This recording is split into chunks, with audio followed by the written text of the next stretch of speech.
नमस्कार, आप देख रहे हैं न्यूज फॉर नेशन और मैं हूं सांत्वना आपके साथ। बिहार में पढ़ाई, कमाई, दवाई, सुनवाई और कार्रवाई की सरकार जरूर बनी है, लेकिन बिजली की सरकार नहीं है। ऐसा हम इसलिए कह रहे हैं क्योंकि बिहार सरकार में 3 मंत्रियों को मोबाइल की टॉर्च लाइट में अपनी सभा को संबोधित करना पड़ा। वहां पर बिजली नहीं थी, कोई व्यवस्था नहीं की गई थी उनके सभा के लिए। जब वो पंचायत पहुंचे लोगों से बातचीत करने के लिए विभिन्न मुद्दों पर, तब वहां पर बिजली ही गुल थी और रात के अंधेरे में वो लगातार भाषण दिए जा रहे थे और उन्हें सुनने के लिए हजारों लोग भी वहां मौजूद थे। लेकिन जो चीज नहीं थी वो थी बिजली।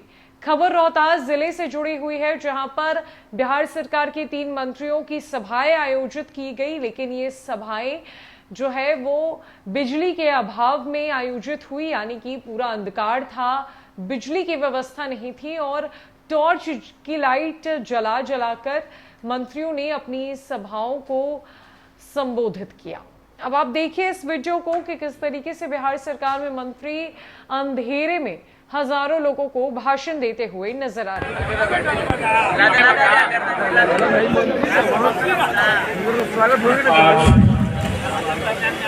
गुप्ता धाम की इस पावन नगरी चेनारी में आयोजित स्वागत समारोह में हमारे साथ आए हुए कैमूर जिला के आन बान शान हमारे बड़े भाई अल्पसंख्यक मिनिस्टर मोहम्मद जमा खान साहब, हम लोग की रोहतास जिला की महिलाओं की आन बान शान, पिछड़ों दलितों की कहती है कि पढ़ाई, कमाई, दवाई, सुनवाई और कार्रवाई की सरकार होगी।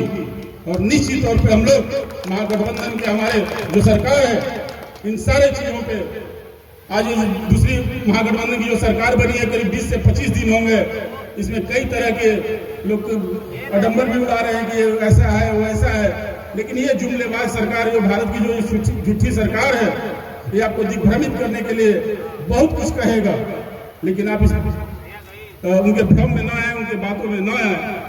आप लोगों को मैं आश्वस्त करता हूं इस मंच से कि पढ़ाई, कमाई, दवाई, सुनवाई की जो सरकार है, जो हमारे नेता ने आदरणीय तेजस्वी जी ने कहा था कि 10 लाख रोजगार हम लोग बहुत जल्द ही रोजगार देना, कहती है कि पढ़ाई, कमाई, दवाई, सुनवाई और कार्रवाई की सरकार होगी। और निश्चित तौर पे हम लोग महागठबंधन के हमारे जो सरकार है, इन सारे चीजों पे आज दूसरी महागठबंधन की जो सरकार बनी है, करीब 20 से 25 दिन होंगे। इसमें कई तरह के लोग अडंबर भी उड़ा रहे हैं कि ऐसा है वो ऐसा है, लेकिन ये जुमलेबाज सरकार, जो भारत की जो झूठी सरकार है, ये आपको दिग्भ्रमित करने के लिए बहुत कुछ कहेगा। दरअसल बिहार सरकार के 3 मंत्रियों ने मोबाइल की रोशनी में सभा की, जिसमें मंत्री अनीता चौधरी, जमा खान और मुरारी गौतम की सभा आयोजित थी।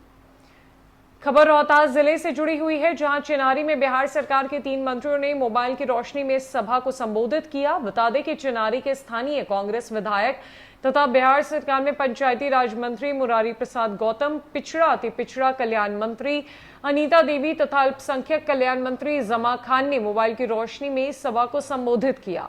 बता दें कि चिनारी के डाक बंगला मैदान में इन मंत्रियों के स्वागत के लिए अभिनंदन कार्यक्रम रखा गया था। चूंकि कार्यक्रम का आयोजन शनिवार के दिन में ही था, लेकिन लेट लतीफी के कारण विलंब हो गया और बारी बारी से मंत्रीगण देर शाम तक पहुंचे। सभा काफी देर तक चली, लेकिन कार्यक्रम स्थल पर प्रकाश की व्यवस्था नहीं की गई थी। ऐसे में मंच पर मौजूद नेतागण एवं मैदान में खड़े समर्थक मोबाइल की रोशनी जलाकर पूरे कार्यक्रम में शामिल हुए। इस दौरान करगहर के कांग्रेस विधायक संतोष मिश्रा भी मंच पर देखे गए। सवाल उठता है कि बिहार सरकार के 3 मंत्री नक्सल प्रभावित इलाके में रात के अंधेरे में मोबाइल की रोशनी के बीच किस प्रकार से सुरक्षा के तमाम मापदंडों को ताक पर रखकर सभा करते रहे। बता दें कि पूरा इलाका घोर नक्सल प्रभावित रहा है और ये इलाका कैमूर पहाड़ी का तलहटी का क्षेत्र है। इन दिनों पहाड़ी क्षेत्रों में नक्सल गतिविधियां भी तेज हो चुकी है, जिसको लेकर एनआईए की छापेमारी भी हुई है। ऐसे विकट परिस्थिति में बिहार सरकार के 3 कैबिनेट मिनिस्टर्स अंधेरे में खुले मैदान में सभा करते रहे, जो सुरक्षा के तमाम मापदंडों के साथ खिलवाड़ है।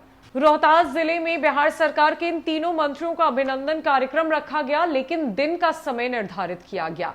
लेकिन मंत्रियों की लेट लतीफी के कारण सभा शाम में आयोजित की गई और इस सभा में बिजली की कोई व्यवस्था नहीं थी, जिस कारण मंत्रियों ने भाषण तो दिया, लोगों को संबोधित तो किया, लेकिन अंधेरे में मोबाइल की टॉर्च की रोशनी जलाकर। अब ऐसे में सवाल उनकी सुरक्षा को लेकर भी उठता है, जहां पर सुरक्षा के मापदंडों के साथ खिलवाड़ किया गया। चूंकि पूरा इलाका नक्सल प्रभावित इलाका है, खासकर जो एक्टिविटीज है वो और भी ज्यादा नक्सलियों को लेकर बढ़ चुकी है। एनआईए की छापेमारी भी इसको लेकर लगातार जारी है। अब ऐसे में सवाल उठता है कि इस तरह की चूक क्यों हुई, इस तरह से सुरक्षा के जो मापदंड है उसके साथ खिलवाड़ क्यों किया गया, मंत्रियों ने इतना बड़ा रिस्क क्यों लिया। अब देखना यह है कि बिहार सरकार की क्या प्रतिक्रिया इस पूरे मामले पर सामने आती है और मंत्रियों की तरफ से क्या कुछ कहा जाता है। तो फिलहाल के लिए सब में इतना ही है। न कई अपडेट्स के लिए हमारे साथ बनी रहे न्यूज़ फॉर नेशन में। नमस्कार।